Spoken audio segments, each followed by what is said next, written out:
America Iran तणावामुळे जागतिक स्तरावर कच्च्या तेलाच्या किमती वाढत असताना आणि महागाईचा धोका वाढलेला असतानाही आरबीआयनं व्याजदरात कोणताही बदल केलेला नाही।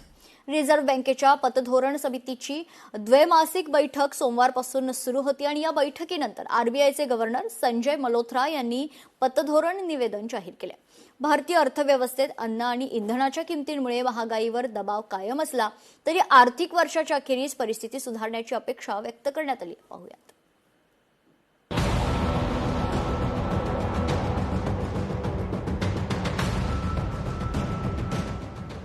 रेपो रेट स्थिर ठेवण्याचा आरबीआयचा धाडसी निर्णय।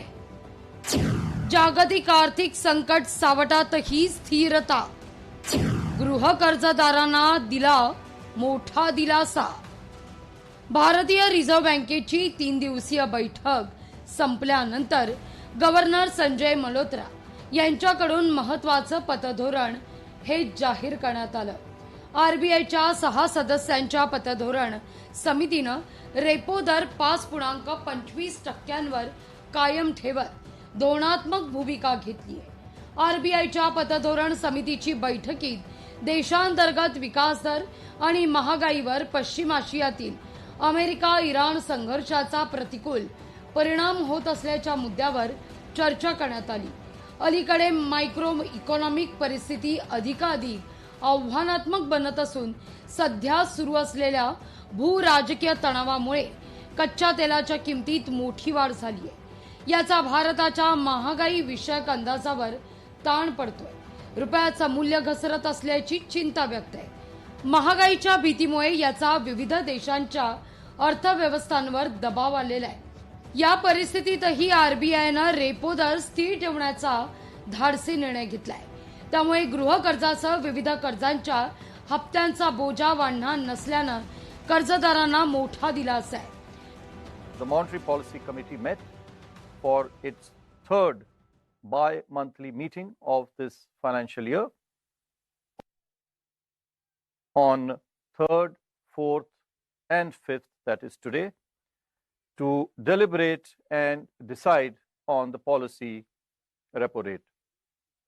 After a detailed assessment of the evolving macroeconomic and financial developments, as well as the outlook, the MPC decided unanimously to keep the policy repo rate unchanged at 5.25%. Repo rate 5.25% कायम ठेवण्याचा आरबीआयचा निर्णय। सलग चौथ्यांदा व्याजदरात कोणताही बदल न करण्याचा निर्णय। महागाईवर नियंत्रण आणि आर्थिक वाढीला चालना। होम लोन धारकांचा ईएमआय वाढणार नाही, हप्ता स्थिर राहणार। वैयक्तिक कर्जावरील व्याजदराचा अतिरिक्त भार नाही। मध्यमवर्गीयांच्या घरगुती बजेटवर ताण येणार नाही। आरबीआयच्या पतधोरण समितीनं जूनमध्ये झालेल्या बैठकीतही रेपो दर जैसे ते ठेवण्याचा निर्णय घेतला होता। 3 ते 5 जून दरम्यान झालेल्या बैठकीत पतधोरण समितीनं रेपो दर 5.25% कायम ठेवत आणि आपली तटस्थ धोरणात्मक भूमिका कायम ठेवली होती। जर रेपो दर वाढला तर बँकांकरता पैसा महाग होतो।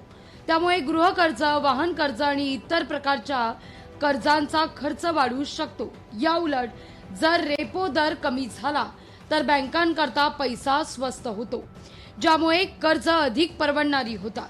आता रेपो रेट न वाढल्यानं सामान्य कर्जदारांना मोठा दिलासा आहे। जागतिक पातळीवरील अनिश्चितता कायम असून युद्ध संपण्याबद्दल अद्याप कोणतीही स्पष्टता नाही। त्यामुळे खनिज तेल आणि चलनाच्या किमतीतील अस्थिरता कायम राहणार आहे। याच वेळी महागाईत वाढ होत असून तिचा चढता आलेख कायम राहण्याची चिन्ह आहेत। मोसमी पावसातील अनियमिततेच्या परिणामामुळे खाद्यवस्तूंच्या किमती वाढू लागल्या आहेत। त्यामुळे यंदा पतधोरण समितीकडून व्याजदर स्थिर ठेवण्याच्या निर्णयाचं भारतीय अर्थव्यवस्था बाजारात स्वागत करण्यात आलंय। ब्युरो रिपोर्ट, लोकशाही मराठी, मुंबई।